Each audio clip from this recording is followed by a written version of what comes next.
அனைவருக்கும் வணக்கம். இன்றைய பதிவில் நாம் காண இருப்பது நமது ஜோசப் ஐயா, விஜய் முதலமைச்சர் ஐயா அவர்கள் திருச்சிக்கு இப்போ போனார் இல்லையா. ஓட் ஆஃப் தேங்க்ஸ் அதுக்கு பேர். ஓட் ஆஃப் தேங்க் என்பது ஓட்டு வாங்கின பிறகு மக்களை சந்தித்து தன்னோட நன்றியை தெரிவிக்கிறது. அது ஒரு சாதாரண சடங்கு அண்ட் சம்பிரதாயம்.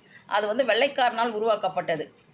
இப்போ நான் என்ன நினச்சிட்டு ரொம்ப ஆர்வமாக இருந்தேன்னா, ஐயா போகும்பொழுது இந்த 2500 பெண்கள் சிங்கப்படை, விவசாயம், மேகதாது அணை, அப்புறம் அந்த மும்மொழி கொள்கை வந்துருதான், அதை பற்றி பேசுவார்.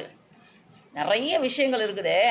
டாஸ்மார்க்கு முக்கியமாக அந்த 10 ரூபா, அப்புறம் அந்த காவல்துறையை பற்றி எப்படி பேச போகிறாரு, என்ன இருக்குது அவர்கிட்ட. என்ன வெள்ளை அறிக்கை ஒன்று கேட்டிருந்தார், அதுக்கு என்ன விஷயன்றது, இதெல்லாம் பற்றி பேசுவார். அந்த ஆறு சிலிண்டர் 2500 ரூபா இதை பற்றி பேசுவார்னு நினச்சா, அங்கேயும் போய் என்ன சொல்கிறாரு, திராவிட முன்னேற்ற கழகம் தான் 6 மாதம் எனக்கு டைம் தரேன்னு சொன்னாங்க, 6 நாள்லேயே புலம்ப ஆரம்பிச்சிட்டாங்க, திருமண மண்டபத்தெல்லாம் புலம்புறாங்க அப்படின்னு சொல்கிறாரு. தற்கூரின்னு கூப்பிட்றாங்க. நான் என்ன கவர்ச்சியாக இருக்கிறேன்னா? இனிமேல் தற்கூரின்லாம் கூப்பிட்டா நான் தமிழகம் வேற இல்லை, நான் வேற இல்லை, நான் தான் தமிழகம், ஜோசப் ஐயா தான் தமிழ்நாடு அப்படின்னு தான் நான் இனிமேல் விட மாட்டேன்றாரு. நான் என்ன சொல்கிறேன், நீங்கள் திராவிட முன்னேற்ற கழகத்தை பற்றி பேசவே வேண்டாம். சொந்த தொகுதியிலேயே முதலமைச்சராக இருக்கும்பொழுதே தோத்துட்டார். நீங்கள் தான் தோக்கடிச்சிட்டிங்க. அந்த பெருமை உங்களையே சேரும். அவர்களை எதுக்கு நீங்கள் கூப்பிட்றீங்க? நலத்திட்ட உதவி என்ன செய்ய போகிறேன்னு நீங்கள் சொல்லிட்டீங்கன்னா அதுவே போதுமே.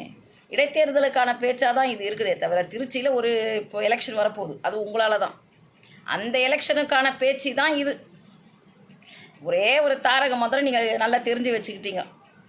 ஒன்று ஸ்டாலின் ஐயா, ஸ்டாலின் அங்கிள், இல்லைன்னா ஸ்டாலின் சார். 2 பேருக்கு நடுவில் தான் இப்போ போட்டியே. ஒன்று ஸ்டாலின் சார், அடுத்து ஸ்டாலின் அங்கிள்.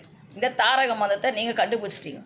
இதை வச்சே திராவிட முன்னேற்ற கழகத்தை திட்டியே 5 வருஷத்தை ஓட்டிடலாம் நீங்கள் நினைக்கிறீங்க. அது தேவையே இல்லை. இப்போ டெல்லிக்கு போனீங்க, பிரதமர் ஐயாவை சந்திச்சிங்க.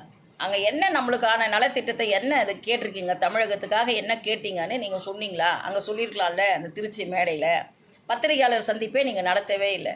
அங்கே டெல்லியிலேயே ஐயா don't break the rules, Jayalalithaa அம்மா கூட பதில் சொல்லுவாங்க, நீங்கள் சொல்லுங்கள் ஐயான்னு எத்தனை பத்திரிகையாளர்கள் உங்களை கேட்டாங்க.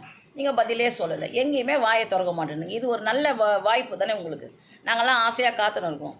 6 மாதம் டைம் கேட்டு அந்த திமுகவும் அமைதியாக தான் இருக்குது. உங்களை நீங்கள் தான் இப்போ அவங்க பேரை பயன்படுத்தின்னு இருக்கிறீங்க. அப்புறம் என்ன சொல்கிறீங்க, கோட்டு சூட்டு போடக்கூடாதா நானுன்றீங்க. ஏன் அதெல்லாம்? கோட்டு சூட்டு எதுக்கு? நம்மளுக்கு தமிழனுக்கு ஒரு வேஷ்டியும் துண்டும் தானே அடையாளம். நம்ம காந்தி தாத்தா என்ன பண்ணார், இடுப்பில் ஒரு துண்டும் தோளில் ஒரு துண்டும் போட்டுன்னு வெள்ளைக்காரங்கிட்ட போயிட்டு நாட்டுக்கு விடுதலையே வாங்கி தந்துட்டார். நாட்டுக்கு முளை வரி கட்டின நாடு இது. தமிழ்நாட்டில் உயர்ந்தவர்கள் மட்டுமே மேலாடை போட்டுக்கணும், இந்த தாழ்ந்த ஜாதிங்க தலித்து அவங்கெல்லாம் போடக்கூடாதுன்ற ஒரு கட்டம்லாம் இருந்துச்சு. அதெல்லாம் தாண்டி வந்தவங்க தான் நம்ம. அதெல்லாம் தான் மறைக்கணுன்றதுக்காக எங்கே போனாலும் போது ஒருத்தரை நம்ம வரவேற்கணும்னா அவருக்கு மரியாதையே நம்ம பொன்னாடை போர்த்தி தான் வரவேற்கிறோம். ஆடையை வச்சு வாழ்க்கை இல்லை, உயர்வு தாழ்வு இல்லை. அவன் செயலை வைத்துத்தான் உயர்வு தாழ்வு. அதை ஐயா தெரிஞ்சுக்கணும். திருமண மண்டபத்தில் போய் புலம்புறாங்கன்றீங்க.